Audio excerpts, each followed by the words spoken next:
या पत्रकार परिषदेला सर्व पत्रकार बंधू आणि भगिनींचं हार्दिक स्वागत। सर्वप्रथम मी या ठिकाणी आपल्याला सांगू इच्छितो की लोकसभेतील विरोधी पक्ष नेते आणि देशाचे नेते आदरणीय राहुलजी गांधी या देशातील जनतेचा ते आवाज आहे, परंतु इथले मुख्यमंत्री जे स्वतः इथली लॉ अँड ऑर्डर परिस्थिती ते या ठिकाणी सांभाळू शकत नाहीत, ते स्वतः रिजेक्ट या ठिकाणून व्हायला आलेले आहेत। ते नको नको ती वक्तव्य राहुलजींबद्दल करत आहेत। राहुल गांधी खरं तर रिजेक्टेड नसून अतिशय रिस्पेक्टेड नेते या देशाचे आहेत। मला वाटतं फडणवीसांना माहिती नाही की 4 राज्यांमध्ये राहुलजींच्या नेतृत्वाखाली त्या ठिकाणी मुख्यमंत्री बसलेले आहेत। 3 राज्यांमध्ये राहुलजींच्या पाठिंब्याने त्या ठिकाणी सरकार आहे आणि 2-1 डझन मंत्री त्या ठिकाणी आहेत, परंतु नेहमी काहीतरी राहुलजींबद्दल बोलायचं आणि चर्चेमध्ये राहायचं अशी परिस्थिती आहे। दुसरं एक उदाहरण मी त्यांना देऊ इच्छितो की तामिळनाडूमध्ये जो शपथविधी झाला त्या राहुलजींच्या रीलची इतका रिस्पेक्ट आणि पॉप्युलरिटी होती की तो रील सुद्धा त्यांना ब्लॉक करायला लागला। त्यामुळे ते अशा पद्धतीची वक्तव्य वारंवार राहुलजींबद्दल करत आहे आणि या सर्वांची माहिती देण्यासाठी आज या ठिकाणी पत्रकार परिषदेचं आयोजन करण्यात आलेलं आहे। आजच्या या पत्रकार परिषदेला ठाणे काँग्रेसचे सन्माननीय अध्यक्ष विक्रमदादा चव्हाण यांच्यासह आमचे ज्येष्ठ नेते भालचंद्र महाडिक, आमच्या महिला अध्यक्ष स्मिता वैती, निशिकांतजी कोळी, शिरीषजी घरत, सुभाषजी ठोंबरे, अरुण राजगुरू, नुरशीद शेख, मयेकर या ठिकाणी उपस्थित आहे। मी विनंती करतो विक्रमदादा चव्हाण यांना की आपण पत्रकारांशी संवाद साधावा। सर्व पत्रकार बंधू आणि भगिनींना माझं अभिवादन। या पत्रकार परिषदेला आमचे वर्तकनगरचे धडाडीचे कार्यकर्ते हरिभाऊ खरातसुद्धा उपस्थित आहेत, त्यांचंही मी स्वागत करतो। आत्ता राहुलजींनी तुम्हाला सांगितलं, आमचे अच्युत नलावडेसुद्धा आहेत सोशल मीडियाचे। राहुलजींनी तुम्हाला सांगितलं की फडणवीस साहेबांनी राहुलजींबद्दल, आमच्या राहुल गांधींबद्दल वक्तव्य केलेलं। वास्तविक मुख्यमंत्र्यांबद्दल वक्तव्य करण्याची वेळ जिल्हाध्यक्षावर एखाद्या यावी, ॲक्च्युली येऊ नये, कारण ते मुख्यमंत्री आहेत महाराष्ट्राचे शेवटी। पण ते समाजवादीचे अखिलेश यादव म्हणाले होते ना, बात खानदान पर आई, तो खानदान के हर सदस्य को मुंह खोलना पड़ता है। तो राहुल गांधी हमारे खानदान है, हमारी खानदान है और हमारे खानदान पर हमें गर्व है। तर याचा सर्वप्रथम आम्ही निषेध व्यक्त करतो मुख्यमंत्र्यांच्या वक्तव्याचा ठाणे काँग्रेसतर्फे, आणि आपल्या निदर्शनास काही बाबी आणून देऊ इच्छितो की काल परवा IBचा रिपोर्ट गेलेला आहे गेल्या 15 दिवसापूर्वी PMOला, की अख्ख्या देशामध्ये महाराष्ट्र हे भ्रष्टाचारामध्ये 1 नंबरचं राज्य सलग 11 वर्ष आहे। सलग 11 वर्ष म्हणजे मुख्यमंत्री 2014ला मुख्यमंत्री झाले आणि आत्ता 2026ला 11 वर्ष पूर्ण होत आहेत त्यांना, 12 वर्ष। त्यातली 1 वर्षाचा कार्यकाळ जर आमच्या आघाडीच्या उद्धव ठाकरे साहेबांचा सोडला तर 10 वर्ष सातत्याने ते ह्याच्यावरती आहेत। ज्यावेळेस उद्धव ठाकरे होते मुख्यमंत्री त्यावेळेस 5 नंबरवर आपण गेलो होतो भ्रष्टाचाराच्या याच्यावर, अशी माहिती आहे। त्यामुळे तो एक विषय आहे IBने रिपोर्ट दिलेला। दुसरं, लॉ अँड ऑर्डर बिघडलेला आहे असा IBने रिपोर्ट दिलेला आहे। पूर्ण लॉ अँड ऑर्डर बिघडलेले आहे, महिलांवरचे अत्याचार वाढलेले आहेत, बोंधू बाबागिरी वाढलेली आहे, भ्रष्टाचार म्हणजे खून, मारामाऱ्या, दरोडे सर्रास होत आहेत, अधिकारी पकडले जात आहेत, कलेक्टर पकडले जात आहेत, लॉ अँड ऑर्डरवरती कोणी कोणाला मारतोय रस्त्यावरती उतरून, सगळीकडे मारामाऱ्या होत आहेत, गुंड पोचले जात आहेत, गुंडांकडे रिव्हॉल्वर्स मिळत आहेत, राजकीय पुढारी गुंड घेऊन फिरत आहेत। त्यामुळे लॉ अँड ऑर्डर पण ढासळलेली आहे। आणि म्हणून हे जे मोदींना यश मिळालं आहे एकीकडे बंगालमध्ये आणि एकीकडे अपयश मिळालं आहे तामिळनाडू आणि याच्यामध्ये कशामध्ये केरळमध्ये, त्यामुळे त्यांनी हे सिरियसली घेतलं आहे मुख्यमंत्री मोदींनी आणि अमित शहानी। आणि असं आम्हाला ऐकिवात आलं आहे की देवेंद्र फडणवीसांची बदलाचे वारे सुरू झाले, खुर्ची डळमळीत। कारण का वरच्यांचं असं आम्हाला जो रिपोर्ट मिळाला की वरच्यांनी ठरवलंय फडणवीसांना बदलून केंद्रातला एक नेता महाराष्ट्रात पाठवावा। मध्यवर्ती निवडणुका आहेत, आता पुढच्या निवडणुका आहेत, आगामी निवडणुका, मराठा चेहरा दिला पाहिजे, ऐकलं का? त्यामुळे कदाचित या सगळ्या गोष्टींचा सुगवा लागल्यामुळे आता काही उरलं नाही तर नेत्यांना खुश कसं करायचं, दबाव वाढलेला आहे. मग खुश करण्यासाठी काय करावं लागेल, तर राहुल गांधींवर टार्गेट करावं लागेल.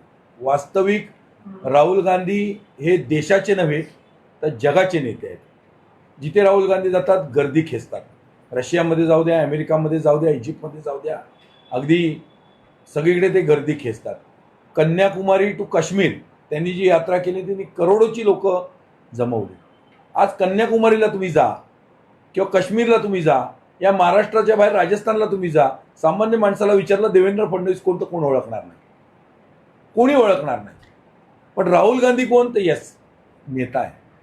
आणि त्यामुळे जसं आम्ही मुख्यमंत्र्यांबद्दल वक्तव्य करणं अयोग्य आहे, परंतु त्याचप्रमाणे मुख्यमंत्र्यांनी लोकसभेतील विरोधी पक्ष नेते यांच्याबद्दल बोलणं गैर आहे.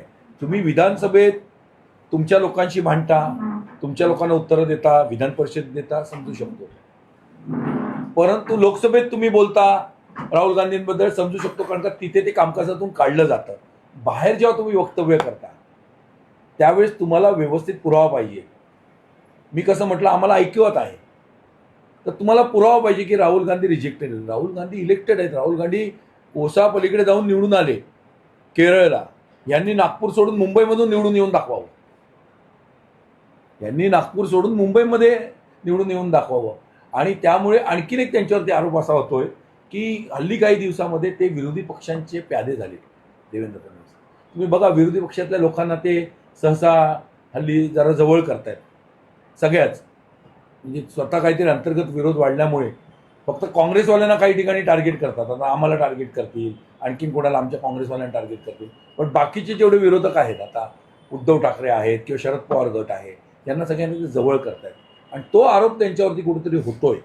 तो पण आरोप त्यांचे जे अंतर्गत धुसफूस आहे, काही जे मुख्यमंत्रीपदाची स्वप्न बघतात बीजेपीमधली, त्यांच्या विरोधातली जी लॉबी आहे, सध्या त्यांच्या विरोधातली जी लॉबी आहे, मुंबईचे अध्यक्ष आहेत, चंद्रकांत दादा पाटील आहेत, आशिष शेलार आहेत, विखे पाटील आहेत, ही त्यांच्या विरोधातली लॉबी आहे सध्या. बरोबर आहे. बावनकुळे, गिरीश महाजन ही जवळची लॉबी आहे, त्या मुंडे वगैरे या जवळची लॉबी. पण ही विरोधातली जी लॉबी आहे ती लॉबी आमचे ते काय त्यांचं नाव, नागपूरचे ज्यांना मंत्रिपदावरून वगळलं, सुधीर मुनगंटीवार, त्याच्यामुळे हे प्रत्येक पक्षात चालतं. आता जसं आमच्या पक्षात अध्यक्ष हटाव मोहीम चालते किंवा गटतट असतात प्रत्येक पक्षात, तसं त्यांच्या इकडे सुरू झालेलं आहे. त्यांना रिपोर्ट मिळाला आहे आणि म्हणून त्यांनी हे वक्तव्य केलेलं आहे. किंबहुना त्यांची क्यू येते आम्हाला आणि म्हणून त्यांची जेवढी हे करावी तेवढी कमी आहे. निंदा नालस्ती करू शकत नाही आम्ही, करणार, कारण आमची ती संस्कृती नाही. वास्तविक ब्राह्मणांनी, मी मराठा आहे, आम्ही मराठा आहोत, आम्ही जातीभेद करत नाही, पण आम्ही ब्राह्मणांना फार उच्च स्थान देतो. आमच्या विधी कार्यामध्ये आम्ही ब्राह्मणांना नेहमी बोलवतो. पूजा असेल, सत्यनारायण, वास्तुशांती असेल, सगळं मराठ्यांमध्ये. आज शिवाजी महाराजांना सुद्धा गागा भटांना बोलवावं लागलं. ब्राह्मणाशिवाय राज्याभिषेक होत नाही. ब्राह्मणांनी ह्यांनी वेदांचं पठण करावं. आणि देवेंद्र फडणवीस साहेब ब्राह्मण आहेत, तर ब्राह्मणांच्या तोंडून शोभत नाही. बरोबर आहे. त्यांनी वेदपठण करावं. त्यांनी निंदा नालस्ती आणि ती सुद्धा चुकीच्या पद्धतीने किंवा आपली योग्यता आहे की नाही तो महत्त्वाचा भाग नाही. परंतु मुख्यमंत्र्यांनी लोकसभेतील विरोधी पक्ष नेत्यात 100 खासदार त्यांनी निवडून आणले. जसं राहुलजींनी सांगितलं, 4 ह्याच्यामध्ये आमचं सरकार आहे आणि 3 ह्याच्यामध्ये आम्ही सरकारमध्ये सहभागी आहोत.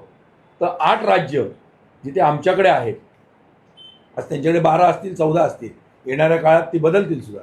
8 राज्य जर आमच्याकडे आहेत, तर अशा नेत्याबद्दल, आणि त्यांनी त्यांची उपयुक्तता सिद्ध केली आहे. तर राहुल गांधींनी त्यांनी त्यांची उपयुक्तता सिद्ध केली आहे.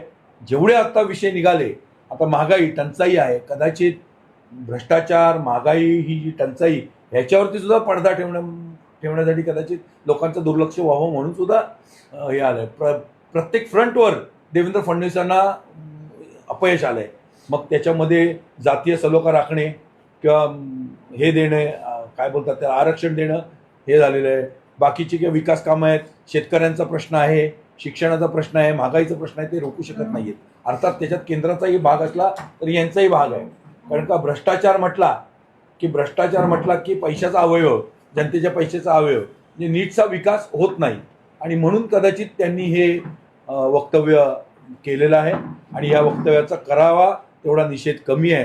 आणि म्हणून ठाणे काँग्रेस ही या त्यांच्या वक्तव्याचा निषेध करते. त्यांनी आपल्या ह्याच्यामध्ये जसं अमित देशमुख म्हणाले की हम पर उंगलियां जरूर उठाओ, लेकिन शर्त यह है कि अपने गिरेबान में पहले झाँक के देखो, अपना दामन क्लीन रखो. तुमच्याच आयबीने रिपोर्ट दिलेला आहे, तुमच्याच आयबीने यंत्रणांनी रिपोर्ट दिलेला आहे, सुरक्षा यंत्रणांनी आणि कॅगने रिपोर्ट दिलेला आहे की भ्रष्टाचारात महाराष्ट्र 1 नंबरवर आहे. लॉ अँड ऑर्डर महाराष्ट्रातली बिघडलेली आहे. सर्वात 1 नंबरवर लॉ अँड ऑर्डर बिघडलेला प्रदेश म्हणून सिद्ध झालेला आहे. आणि अशामध्ये त्यांनी नको त्या गोष्टी करण्यापेक्षा स्वतःच्या महाराष्ट्रावर लक्ष द्यावा. अजून 3 वर्ष उरलेली आहेत. वेळ काय गेलेली नाही. 3 वर्ष त्याच्यामध्ये महाराष्ट्राची घडी व्यवस्थित बसून त्यांनी सर्वांना बरोबर घेऊन महाराष्ट्राचा विकास करण्याचा प्रयत्न करावा, भ्रष्टाचार कमी करण्याचा प्रयत्न कमी करावा आणि law and order situation maintain करण्याच्या दृष्टिकोनातून पावलं उचलावं. Okay, anything else?